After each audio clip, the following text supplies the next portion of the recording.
movies? Well, one of the actors is now in prison for life. And it all starts with this 19-year-old woman. And we don't know her name, so we'll just call her Shelley. And one night, it's Christmas Eve, 1990, and Shelley is driving home from a night out. And once she arrives, she gets out of her car, and then a strange man approaches her, and he asks her for directions. And before Shelley can really answer, boom, the man pulls out a pew-pew. And then another man comes out of the shadows, and pow, they grab her, and both of them start beating her up. And then bam, they knock her unconscious. And then they pick her up, and they throw her into the back of a van they're driving that's parked nearby, and the van speeds away. And for the next few hours, the men do horrible things to Shelley in the back of that van. And I won't get into details, but it's a lot of essay and torture. And when they're done, they kick her out of the van and they flee, disappearing into the night.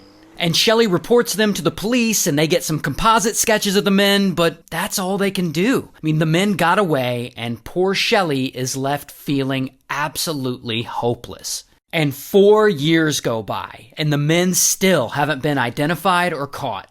Now, one of those guys, his name is Joe-san. And Joe-san's 20 years old, and he's clearly a violent guy. So around this time, he starts a career in MMA. Like, he works out, and he trains, and he goes to tournaments, and he actually competes. Hi, my name's Joe-san. I'm from Huntington Beach, California. The Lord said, not by my might or my strength, but with my spirit. And interestingly enough, his whole gimmick is that he's this big Christian martial artist. You guys will see the spirit of the Lord of Jesus Christ tonight. And he's like very theatrical about it. Like he walks out to the ring carrying a big ass cross on his back. Like it's very over the top. Anyway, I actually have some footage of a professional fight that he competed in, and you can see him right here. He's obviously the guy in red getting tossed around. And after about 2 minutes and 45 seconds, the other guy gets him down, chokes him out, and you can see him right here tapping out. But I guess Jesus isn't with him that night, because he loses that fight. But anyway, around this time, I guess he decides that he really likes the spotlight, because that is when he gets into acting. Like, he goes out and he works hard and he auditions and he eventually lands a small role in an episode of a TV show called Reasonable Doubts. Pretty cool. And right after that, he lands a role in a B movie starring Dolph Lundgren. He's a driver, not a killer.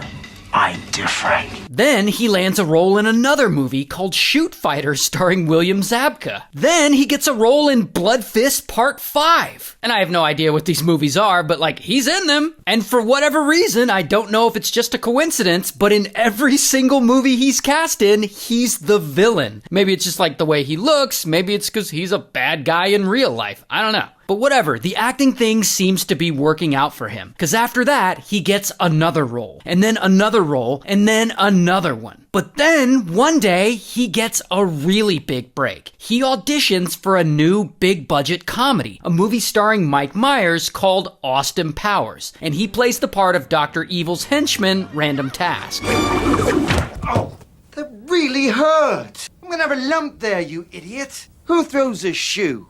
Honestly. And it's not a lead role, but this is a huge deal for him. But all that spotlight and exposure for an actor, you would think that things would take off for him, but for some reason, they really don't. Like maybe he quit, maybe he just didn't get cast in anything else, I don't know. But he actually has no more film or TV credits after that. Regardless, he's still not ready to give up the spotlight, because a few years later, he returns to MMA fighting. And he gets back in the ring, and he loses. And then he loses again, and then he loses again. And ultimately, he ends his professional MMA career with a record of 0-4. Womp womp. And then about 6 years go by, and apparently Joe still has some of that fighter left in him. Because one night, and we don't know what the details are, but he gets into it with his roommate, because I guess he has a roommate. And Joe-san ends up getting so mad at the roommate that he walks up to the roommate's car, and then boom, boom, he straight up kicks the car door in. And of course, can't be doing that, that's frowned upon. And he gets reported to the police, and so bam, they arrest him.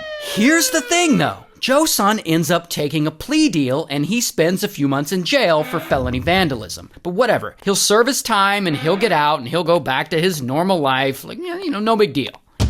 Until... So Joe-san took a plea deal, right? And as part of his plea deal, the state requires him to submit a DNA sample, which Joe-san has never done before. And so police, they take his DNA sample, and it's routine that they run the sample through their database. So they run their sample through the database, and holy shit, it comes back as a match to a really old cold case from Christmas Eve, 1990. See, all those years ago, Joseon and the other guy kidnapped Shelly, and they did horrible things to her in the back of that van, but they didn't unalive her. They let her go. And so, of course, Shelly reported it to the police, and they came up with some composite sketches, but they're also able to collect some DNA samples, which was a fairly new technology at that time. And police added those DNA samples to their database, but at the time, they had no one to match the DNA to. And so those samples sat in their database for almost 20 years, until there's suddenly a match for Joseon.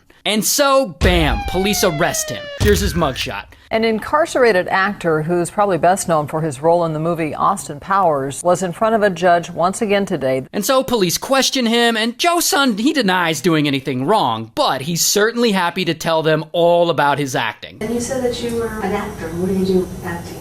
I do comedy, play bad guys sometimes. Did you see Austin Powers? Uh-huh.